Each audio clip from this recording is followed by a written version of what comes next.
It's not a very big table. Oh, I don't even know if my head's in frame. This past couple weeks, just had small things to do. Pottings of little seedlings, prunings of old plants. But I do have a couple new additions to deal with.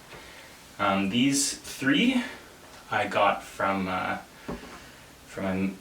stepmother yesterday, and from her office. And this one I bought last night. I wanted a Horthia for a long time, so I'm happy about this one. But it was just in this little plastic one, and I'm just gonna get it potted up and happy in the ceramic pot it came in. At the moment, I don't recall the name of this one, but it's got big, beautiful flowers. Oh, hey, Sheila.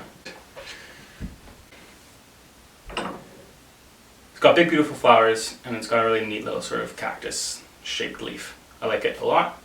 Okay, I'm gonna put it up. And this one is aloe vera.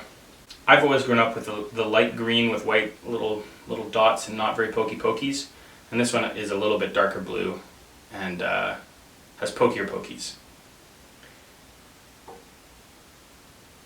This beautiful specimen is a burrow's tail. I think there are a few different varieties of burrow's tail, because some of them seem to be a lot more densely packed than others. And the one my mom had always is not quite as densely packed. It's a little bit leggier. And I know that could be because of light, but it seems to be that in similar light conditions this kind is just a little bit denser. So I'm trying not to rub the fuzz off the film, I don't know what you call that, powder on the leaves. I'm trying not to rub it off the very top. But so I was happy to get this cultivar. I do have the other one of my mom's variety, which I'll show a little clip of. It's been growing. They're slow growers. This one's been growing for a long time, and it's a sad little fella. But I'm gonna get it potted in this little tray with the rest of these to get rooting.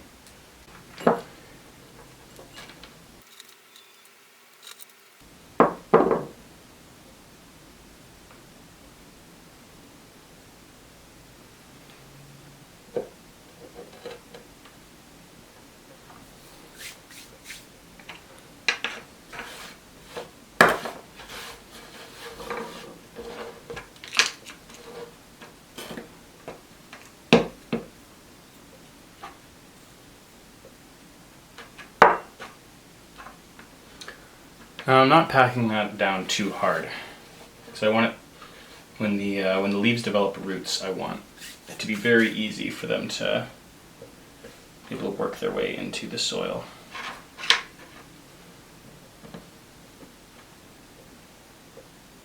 I'm just gently pressing on them.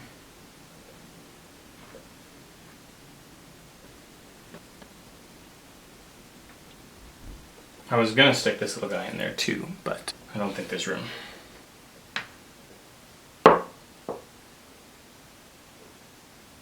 Maybe? I don't know. Leave it for now. So we've got this sort of paper here.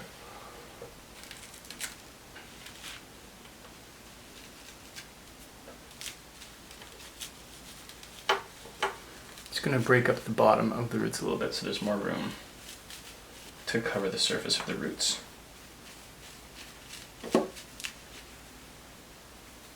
Or should I do it in this one? I'll do it in this one.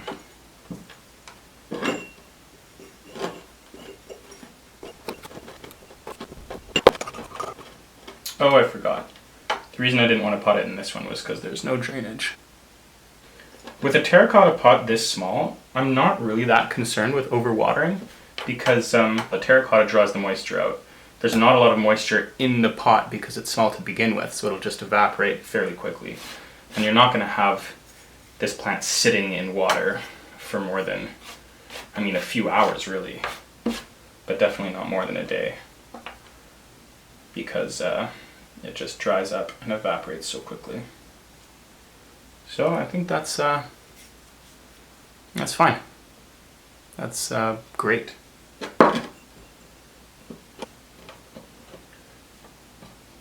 Alright, aloe, easier done than said. That leaves this one for the, I'll put the name on the screen what I think it is, but this fun little zigzag fella.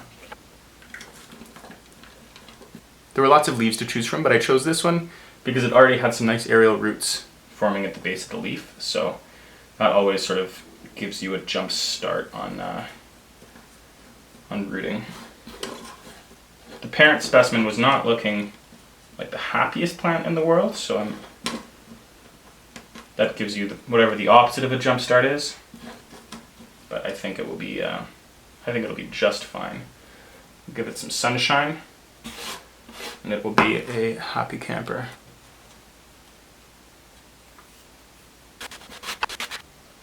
All right, I only have about 5 minutes to get this done, so I'm going to be going on the speedy side. I noticed on this spider plant that there was some branching. There's this main spider, and then there's another one coming off of it right here. I was thinking, well, I want to encourage that branching. I'm going to try and just treat it like a bonsai. Reduce the leaves. Reduce the leaves and reduce the roots. Keep them in balance.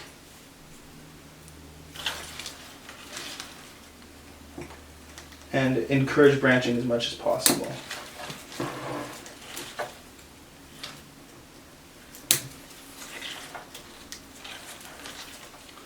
Alright, so I cut off all of the spiders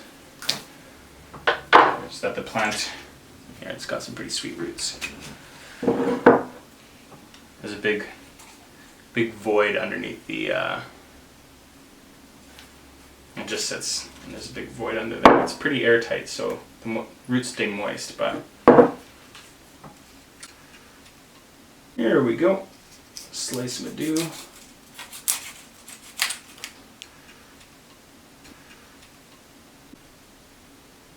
So I'm hoping that with the leaves that I took off, the plant is somewhat balanced. Oh, that is pot bound. It is in there good. Oh, you can even see the roots are rippling the pot. It's like pushing against the material. I think it's just got to be cut open.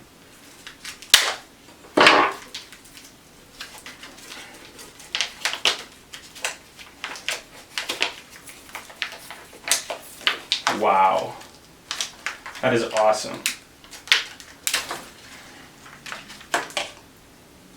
Wow, look at that. That is gnarly. So cool. I guess I'll repot it in here. Just happen to have this lying around from the burrow's tail that was sitting in there.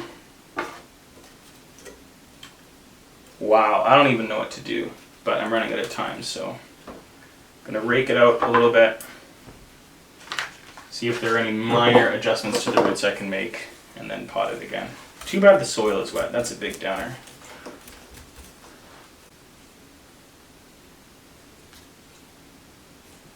These are too thick to rake out, like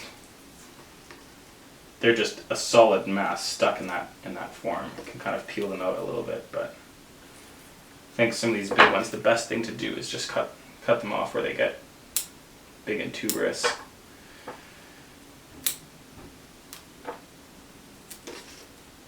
Oh, but all that energy, yeah, I really don't want to kill it. I think it'll be fine, but I always think it'll be fine. I don't know.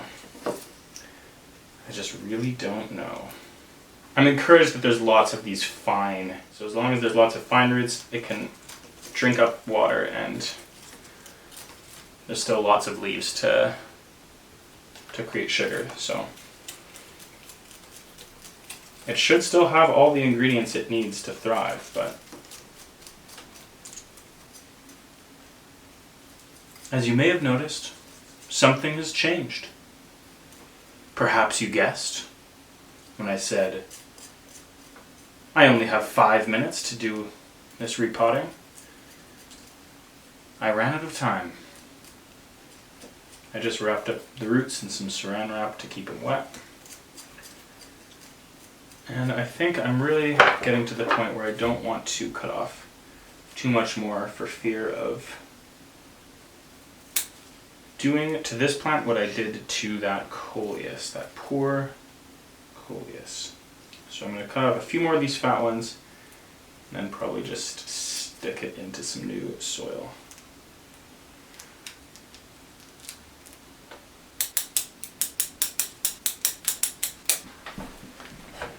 I'm honestly afraid that I've cut off way too much, because you can see in the soil there's all of these fine feeder roots here too.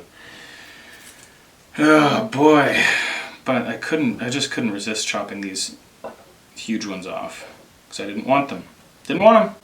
I think since I did take off so many of the roots, I'm going to try and cut even more of these leaves off. So I'm just going to first take off the ones from the main stem that are pointing in towards the smaller one, just to give it a little bit of room to breathe. Being careful not to root anyway. Yeah, I think that's. I think the plant is a little bit more balanced now. I cannot talk and work. I've been doing so much mumbling on camera. Hopefully it's not too bad that you can't tell what I'm saying. And because I'm silly, I'm going to put it back in the same one so it'll have the same scenario where there's all this room for the roots to grow at the bottom of the pot. But I think this time I'll try and catch them before they get too overgrown, so we don't get those thick tuberous roots again. And I'll repot it into hopefully a more appropriate pot before that happens. But for now, that's what it's going to be. So that's what I ended up with for approximately the number of roots that I cut off and the amount of greenery I took off. And that might actually turn out better than I thought. As long as the plant isn't too freaked out by all of that sudden change, I think it could be okay. There it is in its spot where it was before. Thanks for watching. We'll see you next time.